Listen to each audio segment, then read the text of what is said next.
Good morning, everybody. So, today's class is on inguinal hernia. What is inguinal hernia? So, it is a protrusion of a viscus or a part of viscus through its covering, like in peritoneal cavity from the peritoneal sac through the musculoepineuritic layer. It can be direct or indirect. Now, come to the direct inguinal hernia. Direct inguinal hernia comes from the floor of Hasselbalch's triangle. The Hasselbalch triangle, the boundaries will be supralaterally by the inferior epigastric vessels, medially by the lateral border of rectus muscle, and inferiorly by the inguinal ligament. It is acquired defect from the mechanical breakdown over the years. Only 1% lifetime risk is there. And the second is indirect inguinal hernia. The indirect inguinal hernia comes from the internal ring of inguinal canal. It can be congenital or it can be acquired. Patent processus vaginalis is the chief etiology. 5% lifetime risk is there. Higher risk of strangulation than the direct, because the content coming from the very narrow ring, so the strangulation chances increases. Now, what is incarcerated hernia and what is strangulated hernia?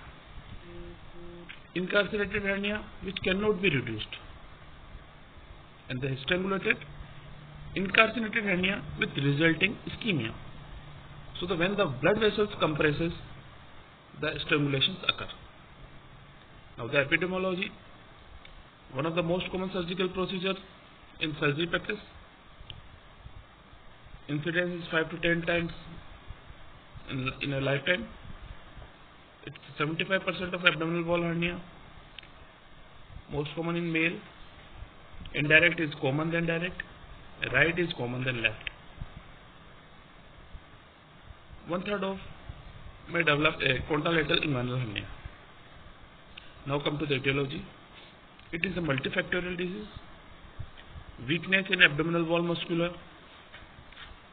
Now the causes of groin hernia are increase intra-abdominal pressure, like in coughing, chronic obstructive pulmonary disease, COPD, obesity, straining, constipation, prostatism, pregnancy, and family history of hernia. In family of history of hernia, there is a congenital effect.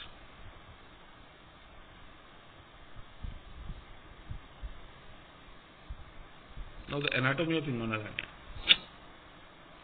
Inguinal hernia, the layers: superficial skin, then subcutaneous fat, the scarpa fascia, then external oblique aponeurosis, the internal oblique, the transverse abdominis, the transversalis fascia, preperitoneal fat, and peritoneum. Now the inguinal canal. It is a 4 to 6 centimeter long, anterior inferior of pelvic basin, cone shaped.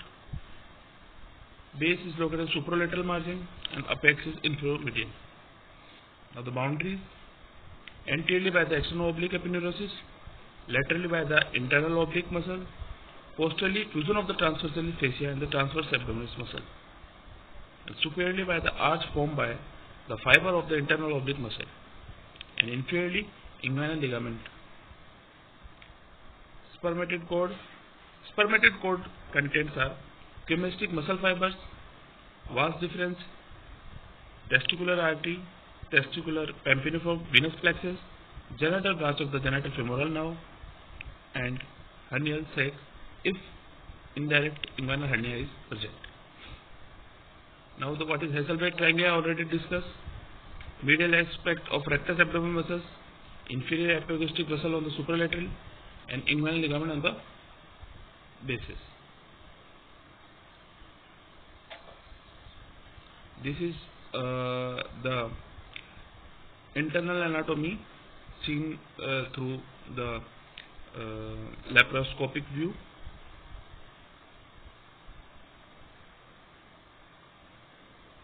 This is myopectineal orifice of Richard. The blue shadow showing in the figure, superiorly it is lined by arch of interno-oblique muscle and transverse abdominis, laterally by the iliopsoas muscle, medially by the lateral edge of rectus abdominis and pubic pectis, and iliopubic tract and spermated cord and iliac vessel. Triangle of Doom. It is covered by the medial border by the ductus deferens, lateral border by the gonadal vessels, and inferiorly or posterior border by the peritoneal reflection. The content of it is the great vessels, iliac artery, iliac vein, genital branch of the genitofemoral nerve. The significance of it is, if in laparoscopic hernia repair, if you place tracker in this triangle, there is a profuse bleeding.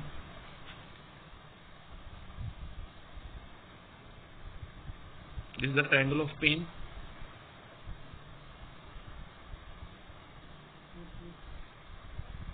Supramedially by the gonadal vessel, inferior border by the iliopubic tract, and the lateral border by the reflected peritoneum. Now the content of this is lateral femoral cutaneous nerve, femoral branch of genitofemoral nerve, and femoral nerve. And this can lead to, in laparoscopic repair, if taker is placed very laterally in this triangle, it can cause nerve injury. Now the classification of inguinal hernia. The NIAS classification system is most popular. Type 1 is indirect hernia, type 2 is indirect hernia, type 3 is direct hernia, type 3B is indirect hernia that is enlarged enough to encroach upon the posterior inguinal wall. Type 3C is femoral hernia, and type 4 is recurrent hernia. Now how to diagnose this? History: growing pain, dull aching pain present with extrainguinal symptom, change in bowel habits, urinary symptoms. The progressiveness, physical examination, inspection on standing, palpation, inguinal occlusion test, cuff impulse, direct, manifest, dorsum of the finger, and indirect on the fingertip. These are the differential diagnosis. Imaging.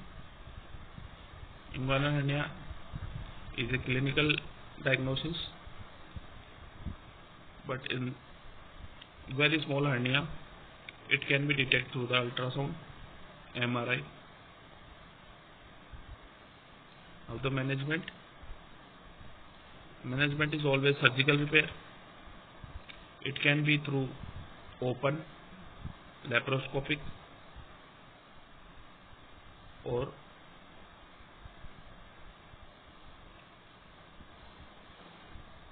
so the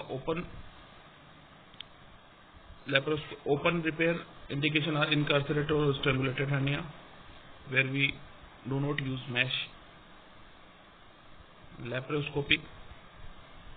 Now the conservative management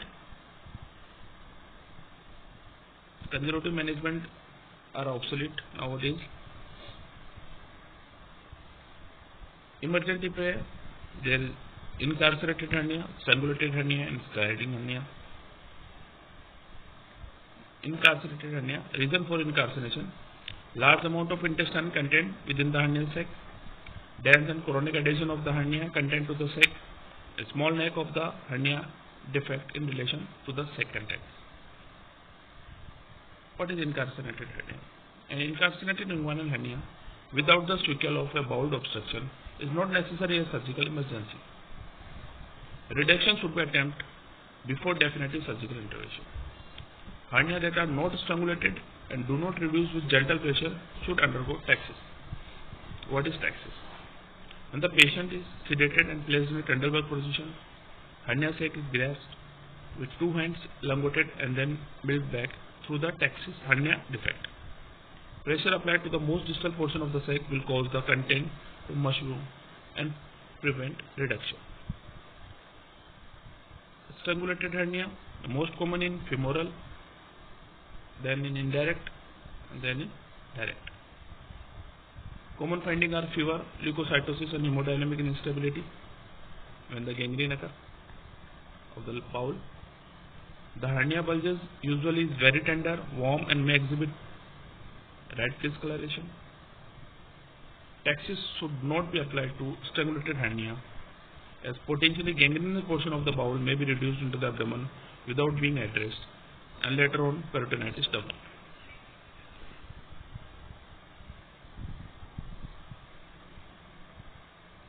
Now the open approach of surgery.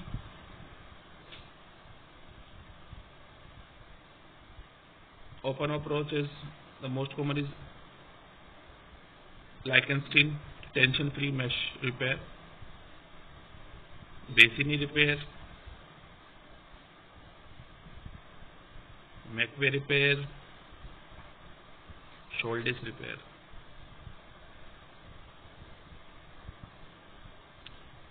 Lichtenstein tension-free repair, most common done operation today.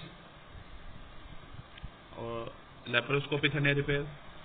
This can be divided into two: transabdominal periperitoneal procedure and totally extraperitoneal repair. The indication of these are to bilateral inguinal hernia, recurring hernia,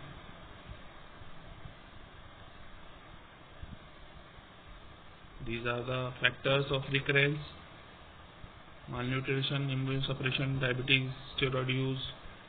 Technical factors are mesh size, prosthetic fixation, and technical proficiency of the surgeon. And tissue factor, tissue infection like tissue ischemia and increased tension within the surgical repair.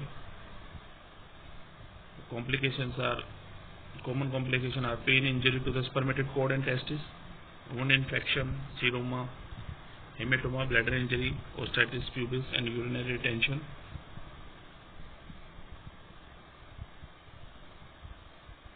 So this is all about,